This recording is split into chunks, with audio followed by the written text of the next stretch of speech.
Hello student, today is the last lecture for colloid as well as chapter number 5, that is surface chemistry, and the last topic, that is emulsion. In table we know there are 8 category in colloid. Sol, that is a mixture of solid and liquid, और ये पूरा जो topic हमने पढ़ा that is totally based on sol.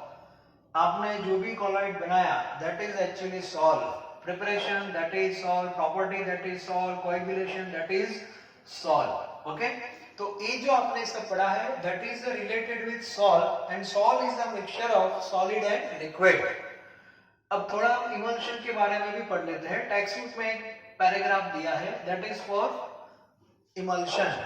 Okay, तो emulsion हमें क्यों पढ़ना है उसका रीजन है क्योंकि मिल्क जो है दैट इज इमल्शन और डेली लाइफ में वो यूज करते हैं, तो उसके बारे में आपको थोड़ा पता होना चाहिए. ओके, तो basically emulsion that is mixture of liquid plus liquid. It means dispersed phase as well as dispersion medium, both are in liquid, and such type of colloid is known as emulsion. Number 1. Okay, now there are two types of emulsion. One that is O/W type and second WO type. Now what is the meaning of this? It means oil as a phase and water as a medium. It means simply you can say oil in water. Oil in water, and here water in oil. Yes, water in oil. Now example, that is milk. Milk that is in this category, oil in water, and another that is butter. Butter जो है वो water in oil है. तो जहाँ पे water ज़्यादा रहता है वो oil in water है, और जहाँ पे oil ज़्यादा होता है वो water in oil. Milk जो है that is a mixture of fat and water. Water जो है that is medium, और fat है fat that is a polymer. Okay, और polymer means multi और macro, तो ये जो है that is fat. Fat means oil. Okay, और ये medium है. तो मिल्क है वो एक कैटेगरी में आ रहा है हमारा, तो यहाँ पे लिख रहा हूं मैं ऑयल लिख रहा हूँ. Okay, oil in water. In that case water in oil, so oil as a medium and water as a phase. Water जो है वो मैक्रो फॉर्म में नहीं होगा, वो मल्टी फॉर्म में होगा, H2O लाइक दिस, क्योंकि वाटर है वो पॉलीमर नहीं है. Clear? Now this is the type of emulsion. Oil in water है, वाटर इन ऑयल, ये पहले आपको क्लियर होना चाहिए. Second, how to prepare emulsion. So method which is known as emulsification. So preparation of emulsion, that is emulsification. अब emulsification वो method है. So how to prepare emulsion? So first of all, suppose we decide oil in water.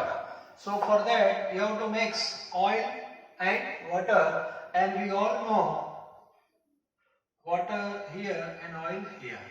Both cannot mix. Both are immiscible liquid. ठीक है, immiscible और partial miscible ऐसा हम बोल सकते हैं, जो मिक्स नहीं होते वो.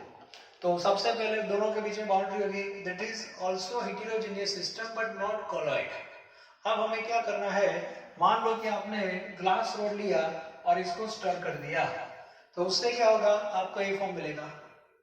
ऑयल के पार्टिकल है वो डिस्पर्स हो जाएंगे मीडियम में. But after some time, we all know all particles of oil combine together and form again separate layer from water. तो ये जो आपने emulsion बनाया, that is temporary, not permanent. If you want to prepare permanent emulsion, then you have to add third component, and that is emulsifying agent. That is emulsifying agent. तो emulsifying agent आपको add करना पड़ेगा, और वो agent क्या कर रहा है, that is form layer around oil. ऐसे यहाँ पे एक प्रोटेक्टिव लेयर बन जाता है, जैसे सॉल्ट में भी बनता है. ठीक है, वैसे यहाँ पे एक प्रोटेक्टिव लेयर फॉर्म हो जाता है और ये लेयर से फेस के पार्टिकल कंबाइन नहीं हो सकते। Such type of substance is known as emulsifying agent. तो ये जो मिल्क है उसमें आपको पता होना चाहिए भगवान ने पहले से ही मिल्क में इमल्सिफाइंग एजेंट ऐड किया हुआ है। Any idea? प्रोटीन। और वो प्रोटीन कहाँ पे होता है? Around fat. बायोलॉजी वालों को कौन सा प्रोटीन है वो भी पता होना चाहिए। ओके, तो यहाँ पे प्रोटीन का एक लेयर होता है और वो लेयर से फैट के पार्टिकल कंबाइन नहीं हो सकते। तो मिल्क है उसमें इमल्सिफाइंग एजेंट कौन है? That is protein. ये आपको पता होना चाहिए। यदि आपका emulsion water in oil type का है तो उसमें प्रोटीन की जगह फैटी के अल्कोहल होते हैं, कुछ मेटल के सॉल्ट भी होते हैं, ठीक है, तो वो भी यहाँ पे आप यूज कर सकते हो। तो ये हो गया आपका इमल्सिफिकेशन। सेकंड पॉइंट आता है डिमल्सिफिकेशन। डिमल्सिफिकेशन का मीनिंग क्या होता है? जो स्टेबल इमल्शन होता है उसको वापस ए फॉर्म में क्या कर दो? कन्वर्ट कर दो।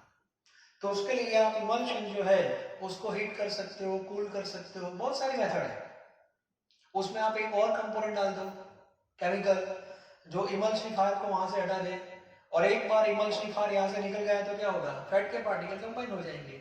मिल्क है उसमें आपको पता है मिल्क स्टेबल है क्योंकि उसमें 3 कंपोनेंट ऑलरेडी है, फैट है, वाटर है और प्रोटीन है।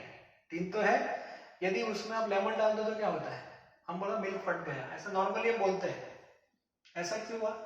क्योंकि लेमन में से साइट्रिक एसिड आ रहा है और वो साइट्रिक एसिड यहाँ जो प्रोटीन का लेयर है उसके साथ केमिकली रिएक्ट होता है and destroy this layer. So ultimately once emulsifier removed from the face, then particle of face combine together and convert into precipitate form. Clear? तो ये भी क्लियर होना चाहिए। So this is a demulsification. तो emulsion में ज्यादा कुछ detail में है नहीं, लेकिन ये आपको पता होना चाहिए। और लास्ट में ये जो कॉलॉइड है उसकी एप्लीकेशन के बारे में टेक्स्ट बुक में लिखा है। सबसे पहले तो 2 पार्ट है। पहला पार्ट है आपके अराउंड बहुत सारे कलर के एग्जांपल है। जैसे मैंने आपको बताया था ये जो हमारा स्काई है दैट इज ब्लू कलर। तो ब्लू कलर का क्यों है? क्योंकि जो सनलाइट आ रही है उसमें से पर्टिकुलर ब्लू कलर स्कैटर्ड हो रहा है due to particle of dust present in atmosphere, इसीलिए पूरा आपको स्काई ब्लू कलर का दिखाई दे रहा है। ये जो क्लाउड का फॉर्मेशन है वो भी वन टाइप ऑफ कॉलॉइड है, उसमें मीडियम एयर है और फेस मॉइस्चर है। दूसरा है मिस्ट फॉग, ऐसा बोलते हैं। मिस्ट और फॉग का मीनिंग होता है जो एयर है, एयर वो पर्टिकुलर टेम्परेचर से जब नीचे आ रही है तो कंडेंस होती है, और जब कंडेंस होती है तो कंडेंस फॉर्म जो होता है डस्ट के पार्टिकल होते हैं उसके ऊपर वो फॉर्म अरेंज हो जाता है and that is called mist. Okay, वो भी एक टॉपिक दिया है टेक्स्ट बुक में। तो ऐसे बहुत सारे एग्जांपल है।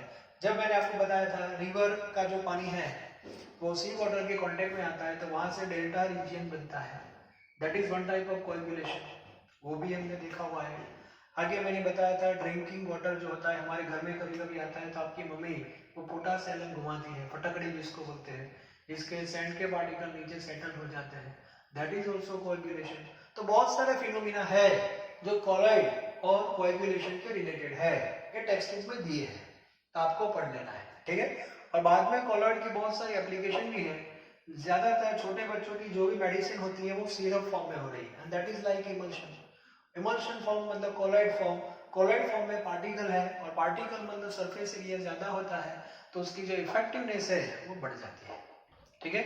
इंडस्ट्री में जो स्मोक होता है, स्मोक धुआं जो बोलते हैं उसमें कार्बन के पार्टिकल होते हैं और ये पार्टिकल जो होते हैं smoke, that smoke itself is a colloid, और कार्बन के पार्टिकल सस्पेंडेड फॉर्म में होते हैं और वो डायरेक्ट एयर में गए तो क्या होगा?